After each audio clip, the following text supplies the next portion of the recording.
எல்லோராலும் பெரிய அளவுக்கு மதிக்கத்தக்க போற்றத்தக்க ஒரு தலைவராக, நடிகராக, சக மனிதனாக இருந்த திரு விஜயகாந்த் அவர்களுடைய மரணம் அப்படிங்கிறது வந்து பெரிய அளவுக்கு எல்லோரோடும் மத்தியிலும் அதிர்ச்சியை ஏற்படுத்தி இருக்கிறத பார்க்குறோம்.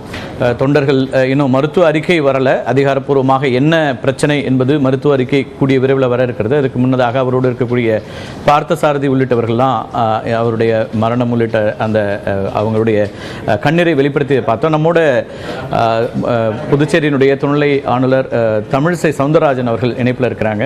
வணக்கம். விஜயகாந்த் அவர்கள் குறித்த உங்களுடைய நினைவுகளை பகிர்ந்துக்கலாமா? ஒரு சகோதரனை இழந்துவிட்ட ஒரு மனநிலையிலேயே நான் இருக்கிறேன். ஏனென்றால் நாங்கள் வீடுமே எங்கள் வீட்டுக்கு அருகில் வீடு இருக்கிறது. அது மட்டும் இல்லை, மனதிற்கும் மிக அருகாமையில் இருந்தவர். ஒரு சகோதரனை போல எனது ஒவ்வொரு முறையிலும் அரசியலை பற்றி சொல்லும் பொழுதும்,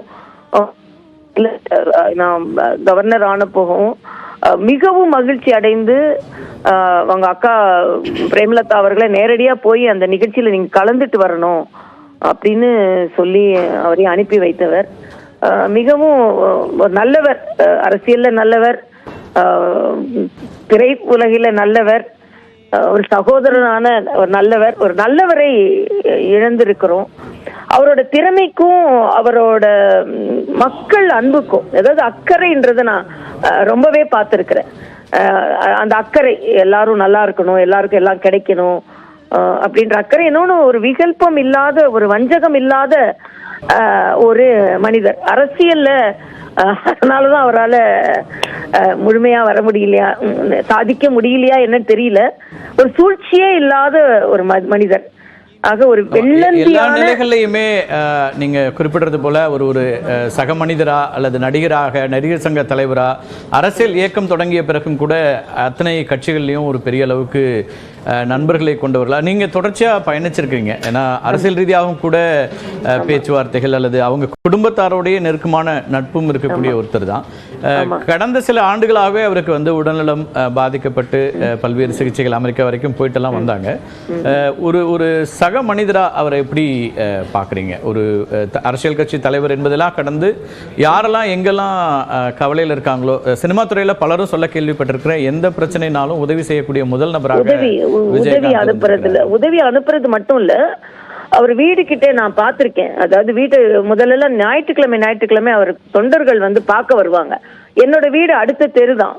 அதனால நான் சில நேரம் எங்க வீட்டுக்கிட்ட எல்லாம் நிப்பாங்க. அப்ப நான் கேட்பேன், என்ன இவ்வளவு பேர் கிளம்பி வரீங்களேன்னா, அங்க ஒரு திருவிழா கோலம் மாதிரி இருக்கும். இவ்வளவு பேர் அங்க சுண்டல் விற்கிறவங்க வந்துருவாங்க, ஞாயிற்றுக்கிழமைனா பலூன் விற்கிறவங்க வந்துருவாங்க. அது ஒரு திருவிழா மாதிரி இருக்கும். நான் கேட்பேன், என்ன தம்பிங்களா இப்படி வந்துடுறீங்கன்னு. இல்ல, எங்க கிட்ட அக்கறையா கேட்பாரு.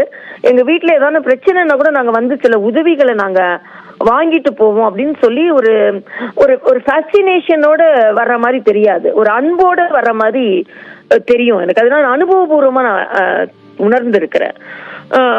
அப்படிப்பட்ட ஒரு நல்லவர் இன்னும் மேல வந்து இந்த சமுதாயத்திற்கு இன்னும் அந்த நல்ல எண்ணத்தோட இன்னும் அதிக மக்களுக்கு பலன் கொடுத்திருக்க வேண்டிய அளவிற்கு அவரோட வாழ்க்கை இருந்திருக்க வேண்டும் என்று பொது வாழ்வில் இருக்கனால என்னோட ஒரு மிகப்பெரிய ஆதங்கம். ஒரு மிக வேகமாக மேலெழுந்து வந்த ஒரு மனிதர் உடல்நிலையினால சரிக்கு அவரால் அந்த என்ன நோக்கத்துக்காக அவர் திரைப்பட நடிகராகவே இருந்திருக்கலாம், இதை விட புகழோட இருந்திருக்கலாம். ஏன் அரசியலுக்கு வந்தாரு? அரசியலுக்கு வந்தா பல மக்களுக்கு உதவி செய்ய முடியும்னு. அதற்கேது எதிர்கட்சி தலைவர் வரைக்கும் அவரால் வர முடிந்தது. அதற்கப்புறம் அவரால் அவையிலையும் நான் அவரை பார்த்திருக்கிறேன். எதிர்கட்சி தலைவராக அவர் பணியாற்றிய போது நான் சட்டமன்றத்துக்கு போயிருக்கிறேன். அப்போ அங்கேயும் கூட நீங்க சொல்ற மாதிரி வெளிப்படையாகவே இயங்கக்கூடிய ஒரு மனிதர், இமோஷன்ஸ்ல எப்பவுமே வெளிப்படையா இருக்கக்கூடிய ஒருத்தர் கூட. நேரலையில வந்து உங்க கருத்துக்களை பதிவு செய்ததற்கு நன்றி மேடம்.